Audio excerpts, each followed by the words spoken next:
You walk into a room and something's off. Nobody's said a single word to you yet. But within a minute, your shoulders quietly drop. Your mood dims to match a room you just entered. You'll blame it on being tired. You're not tired. You just caught something. Here's the part nobody really tells you. Moods travel between people like a smell in a hallway, and you're breathing them in all day long. Think of the last time a friend texted, "We need to talk." 4 words, and your stomach already dropped. Now shrink that down to something completely invisible. A tight jaw, a flat, "I'm fine," a sigh. Your body reads every bit of it before you do. This thing has a name, emotional contagion, and it's happening to you right now, quietly. Let's start with something you do without knowing. When someone frowns at you, you frown back. Not on purpose, for a fraction of a second. It's called facial mimicry, and it's automatic. Someone smiles, tiny muscles around your mouth twitch to match. You don't feel it happen, it just does. Watch 2 friends talking sometime. One leans in, and the other leans in. One crosses their arms, a beat later, so do they. Nobody planned that, nobody even noticed. Your body is quietly running a copy of theirs. Okay, so we mirror people, who cares?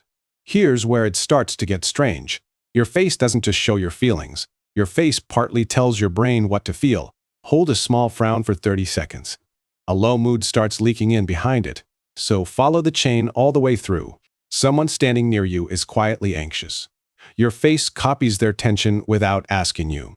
And then your brain reads your own face. It concludes, "I guess we're anxious now." You just borrowed a feeling and filed it as yours. That's the trick. You never see the handoff. But it isn't only your face doing this. Sit beside someone stressed and your breathing shifts. It creeps toward the rhythm of theirs. Your heart rate drifts to find theirs too. 2 bodies in a room slowly tune to each other, like 2 clocks ticking on the same wall. We drift into sync without ever agreeing to it. So why would a brain even do this? Why hand strangers a dial on your mood? Because for most of our history, it kept you alive. Picture your ancestors gathered around a fire. One person's eyes suddenly go wide with fear. There's no time to ask what they saw. The ones who caught the fear and ran lived. The ones who waited for an explanation didn't. So we stopped waiting for explanations. We started reading each other's bodies directly. Another person's face became an early warning system. Their calm meant safe. Their fear meant move. And that wiring never got switched off. You still scan every face for the weather. Only now, the danger is your boss's flat tone. Same ancient alarm aimed at an inbox. This is why it beats you to the thought. Feeling is fast. Reasoning is slow. By the time you'd analyze the room, you've caught it. The mood arrives before the explanation does. Now here's a piece most people miss completely. Contagion isn't equal. It flows downhill. The strongest emotion in a room sets the temperature. And strongest rarely means the loudest. One genuinely calm person can settle a tense table. Not by talking anyone down at all. Just by having a steadier signal to sync to. You felt this with one particular friend. You show up wound tight and you leave loose. They've fixed nothing. They just held a lower frequency. And you slowly drifted down to meet it. The reverse is true, and worth knowing. One anxious person can tilt a whole group. Not because they're being dramatic, because certainty and intensity are contagious, and fear is very, very certain of itself. So let's name what you actually are. You are not a sealed container of feelings. You're closer to a tuning fork, struck by every mood that gets close enough. And you're ringing into other people too. That's the reframe worth carrying out of here. You don't just have a mood, you're broadcasting one. Every room you enter, you change the temperature. The only question is, which direction? Which brings us to the useful part. Because you can't turn this system off, but you can stop getting fooled by it. Step 1 is almost embarrassingly simple. When a mood lands on you, ask one thing. The question is just, is this actually mine?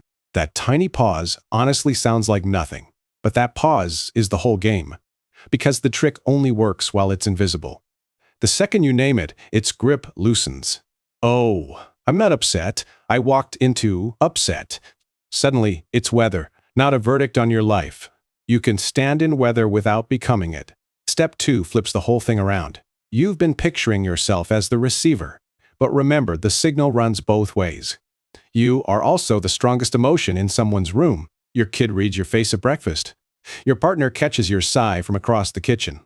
Before a hard conversation, this is your quiet advantage. Settle your own body first. Slow your breathing before you open the door. Not to fake calm, to actually carry it, because whatever you bring in, the room sinks toward. You can be the steady clock others set themselves by.